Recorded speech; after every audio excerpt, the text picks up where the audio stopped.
안녕하세요. 오늘 5월 31일. 이제 5월이 이제 거의 다 가고 있습니다.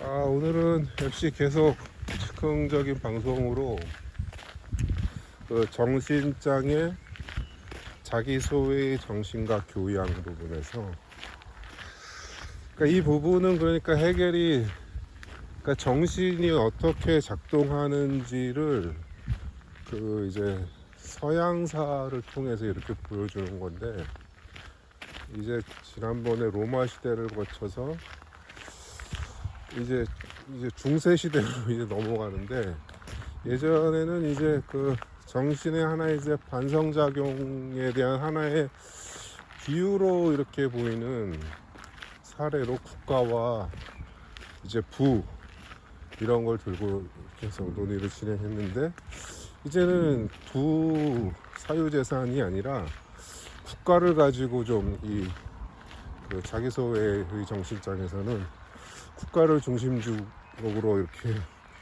얘기를 합니다. 그래서 해결의 국가의 문제가 단순히 그냥 정신이 작동하는 것에 대한 비유로만은 볼 수 없을 정도로 아주 국가에 관한 상당히 현대적인, 어떻게 보면은 그런 논의와도 연결될 수 있는 그런 얘기를 하는데, 일단은 해겔은 이제 봉건영주를 염두를 하면서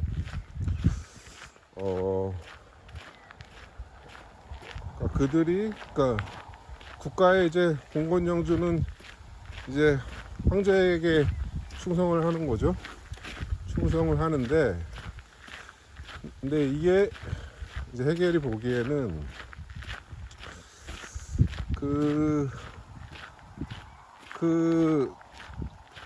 봉건영주가, 그게 봉건영주가 일종의 이제 자기의식의 비유인 거죠.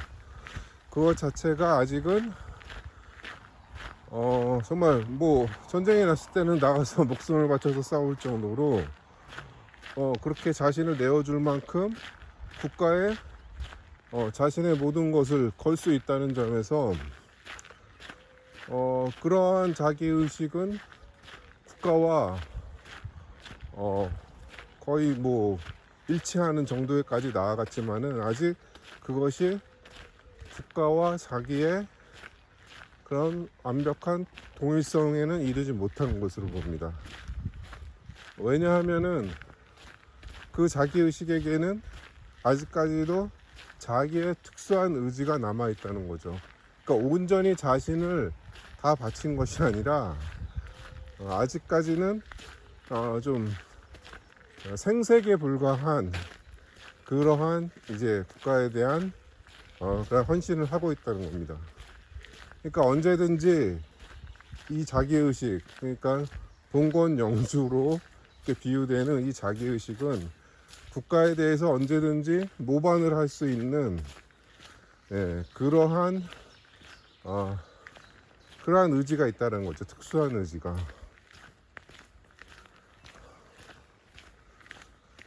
그래서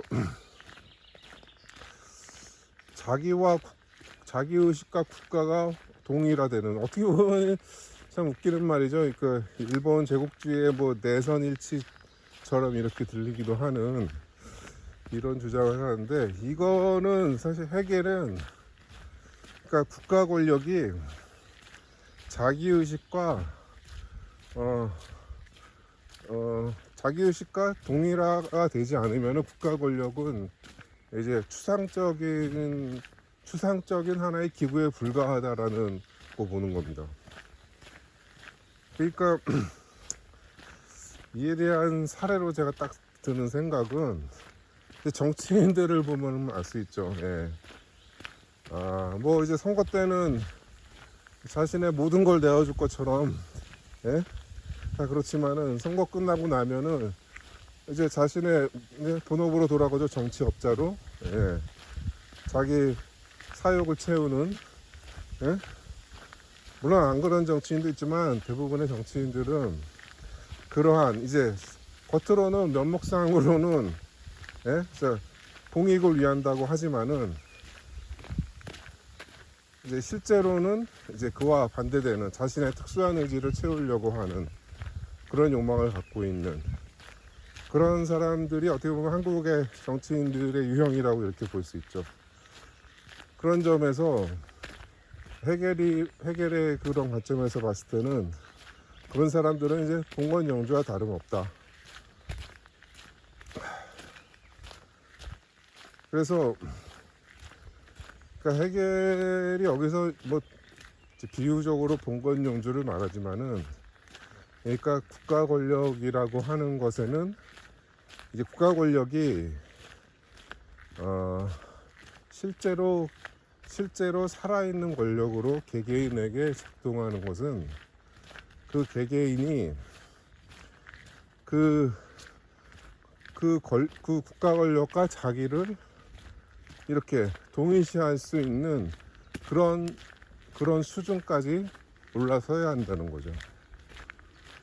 근데 그런 논리를 만들기에는 사실 이렇게 쉽지가 않고 해겔도 그 부분에서는 아무래도 그 부분은 이제 뒤에 법철학 부분에 가서 그런 부분에서 좀 더 상세한 논의가 이제 좀 나오긴 하겠지만 당장 여기에서는 이제 국가와 개인의 그런 관계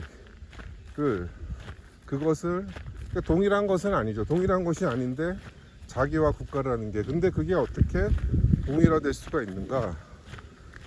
그 부분에 대한 어떻게 보면은 좀 실론적인 논의를 끄집어내는 간단치는 않은 거죠. 예. 그런 부분이 이제 자기 소외의 정신과 교양 이제 중반부에서 펼쳐지는 그런 논의로 봅니다.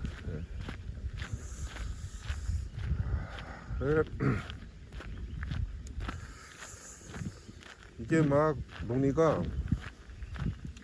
그러니까 이제 뭐 국가와 부를 얘기하다가 갑자기 이제 그것이 하나의 정신의 하나의 또 3단 논법과 관련된 것으로 얘기하다가 갑자기 이제 국가 쪽으로 국가 권력 쪽으로 또 이렇게 또 집중적으로 들어가는 이런 논의를 펼치고 있어서 뭐 약간 예측이 안 되는 그런 논의의 지형을 이렇게 보여주고 있습니다. 보면은 이렇게 막 논의가 요동치는 게 독일 날씨와 좀 비슷한 것 같습니다. 예. 날씨가 하루에도 뭐 이렇게 수십 번 바뀌는 그런 날씨 같은 그런 걸 보여주고 있고.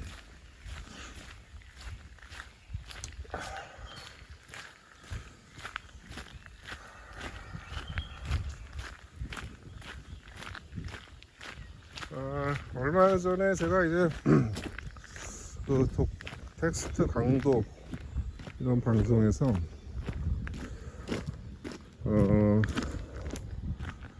저기에 대해서 얘기했었죠. 이제 해겔의 제가 방송에서 얘기한 게 아니라 다른 데 다 이렇게 좀 글을 썼었군요. 그러니까 해겔이 갖고 있는 그런 이제 민족이나 정신, 인륜 이런 것들의 그런 생각들이 상당히 어떻게 보면은 그 나이에 37살의 나이에 그 정도 사유의 깊이로 들어갈 수 있다는 거는 그러니까 해겔 자신 스스로의 사고의 결과라고는 할 수 없는 거죠. 할 수는 없고 상당히 어떻게 보면은 좀 그러한 단순히 비유로만은 볼 수 없는 역사적인 그런 역사적인 사실에 좀 기반하면서도 그것을 좀 벗어나는 것 같은 그러한 사유의 근거들은 이제 미하엘 포스터라는 하나의 미국의 어떤 교수는 헤르더에게 가장 근접한 영향을 받은 것이다 라는 그런 얘기를 합니다. 그러니까 상대적으로 이제 칸트에게서 영향을 많이 받았다고 하지만은 이제 칸트나 피펜, 근데 오히려 헤르더에서 그러한 영향을 더 직접적으로 볼 수 있다. 예, 그런 얘기를 하는데, 그래서 그런 부분은 이제 상당히 좀 수긍 가는 이런 부분이라고 봅니다. 예, 오늘은 여기까지 하겠습니다. 네, 감사합니다.